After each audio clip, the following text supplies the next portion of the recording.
someone gave me a book, and I was going away after a weekend service, and I read this short little book about the heart of God the Father, Luke 15, the prodigal son, and then that resistive rebellion, or the self-righteous son. And Luke 15 has been like a creedal passage in my life, pretty much my whole Christian life. I mean, I understand Luke 15. I've preached on it many times. And what Tim Keller, the insight that Tim Keller has about the two individuals in that story and the heart of the God who loves them both, it's not much of an overstatement to say, you know, I read that and God wrecked me afresh with, you know, how much more expansive the love of the Father is.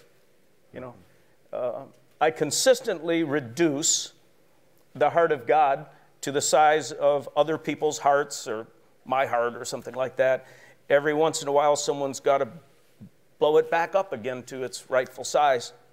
And so I called Tim and said, Tim, every single person at the summit, every business leader, every staff person, every children's ministry worker, everybody at the summit needs to have their heart pumped up again with who we're really in relationship with, who we're doing all this for, why we're trying to spread the name and the fame of Jesus Christ.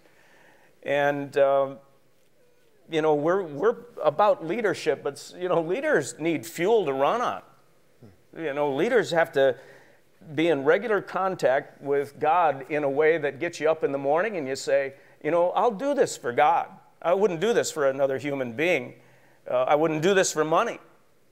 I wouldn't do this to, you know, get some kind of human applause, but I'll do this for God.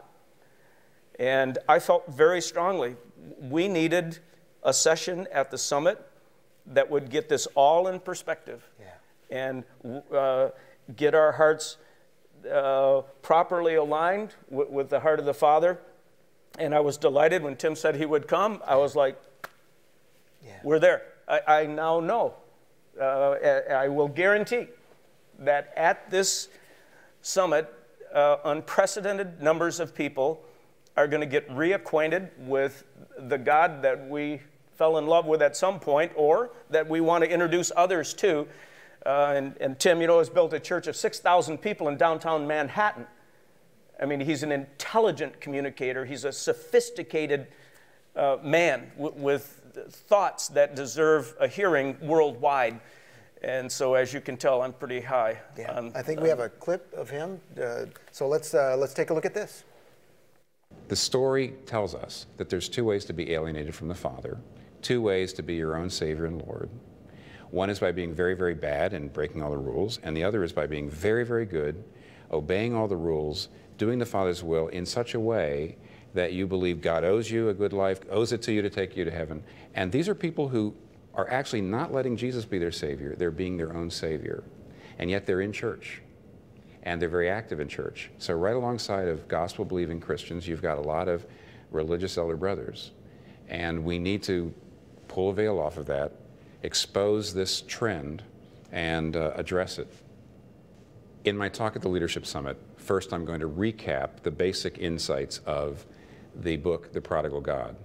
But then I'm going to move on, and I'm going to first of all tell you how you can take those insights, bring them into your own life, and really see change in character, change in the way in which your soul works. Secondly, I want to be able to show you in that talk how you could take a group of leaders through the material, how you would help them work it through so that your own church leaders are renewed in their vision and in their relationships with each other and with God.